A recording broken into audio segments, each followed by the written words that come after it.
I wanted to start this morning with a little more galactic perspective. We talked about a whole range of very lofty subjects. We think about what we've been doing now, as I was noting, for 5 years at the SDN Congress.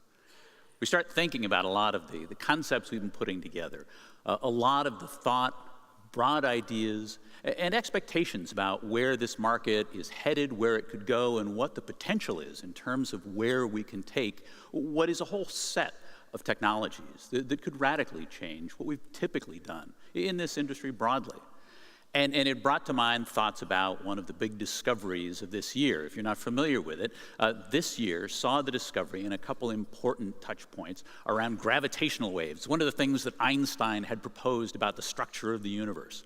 We think about really how the universe sits together, what we listen to about it, how we can perceive it. Gravitational waves are basically this background ringing that takes place within the universe. We had two big events that were able to prove out in strong measure exactly the ideas that Einstein had put together, that in fact you've got this background ringing that's going on, and that massive events, as is portrayed here, a pair of black holes, supermassive objects that collided together, that created this ringing that could actually be detected for the first time.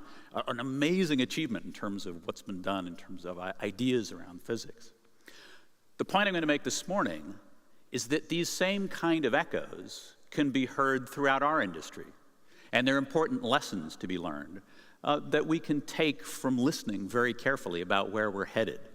You know, we've been at the leading edge of technology in a number of different ways, but we think about what the potential is and where this is headed. It's important to keep our ears well attuned to where we're headed and some of the indicators that we can listen to.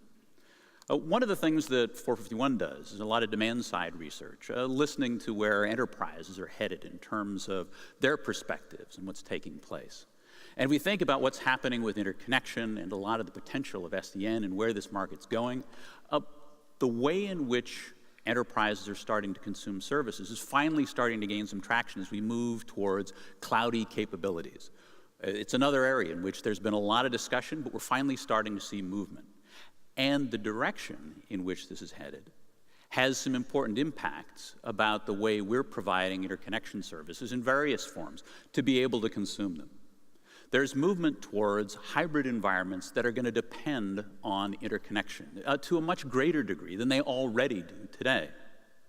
And it's a transition, we think about where this is headed, that's not slowing down. This is, again, some background research. We have a Voice of the Enterprise panel. It's about 70,000 respondents strong that's really identifying intent in terms of where these are headed. We look at these 2-year numbers in terms of where all this is starting to go. We're moving away from what's been the traditional way of interconnecting environments, and it's now starting to gain real traction. When we get to a world in which the interconnection touch points are being concentrated into cloud providers, a smaller number of facilities environments, it means that we've got to think a little differently about how we're actually building services to connect to them.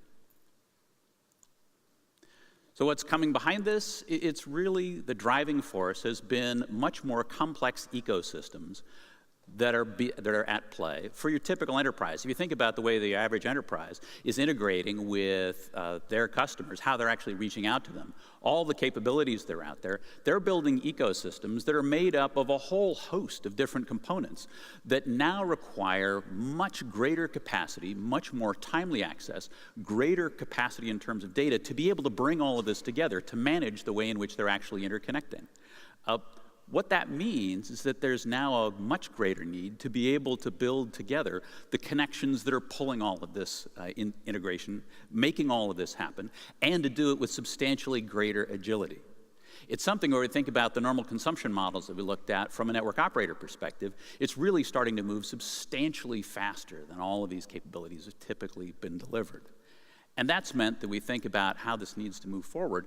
We've got to start thinking about delivering a lot of the benefit that we've been building in SDN internally into the services that we're actually delivering to the market.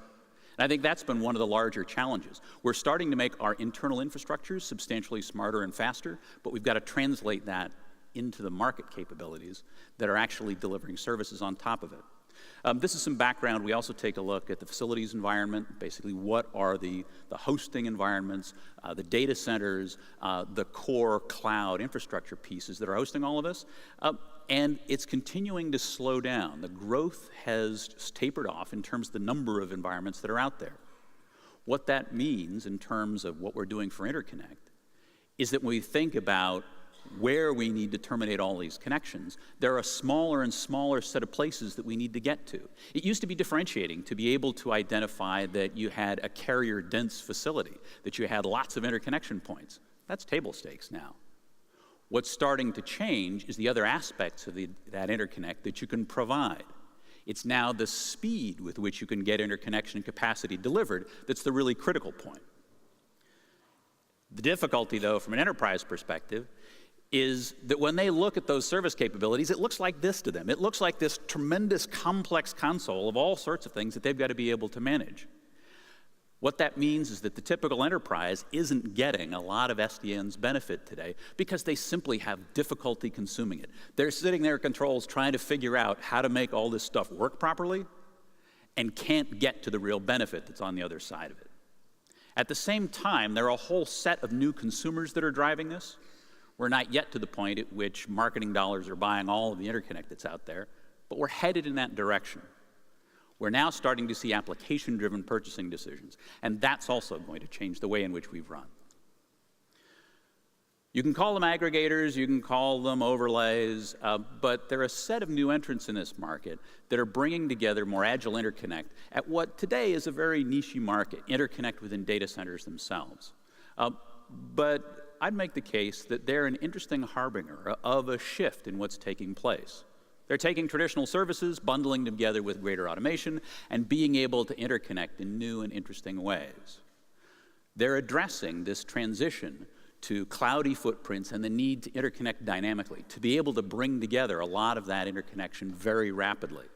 It's early days yet in that market, and console, in point of fact, is a cautionary tale in terms of what can happen if you get a little ahead of what you want to be able to do in terms of your services and your investment capabilities.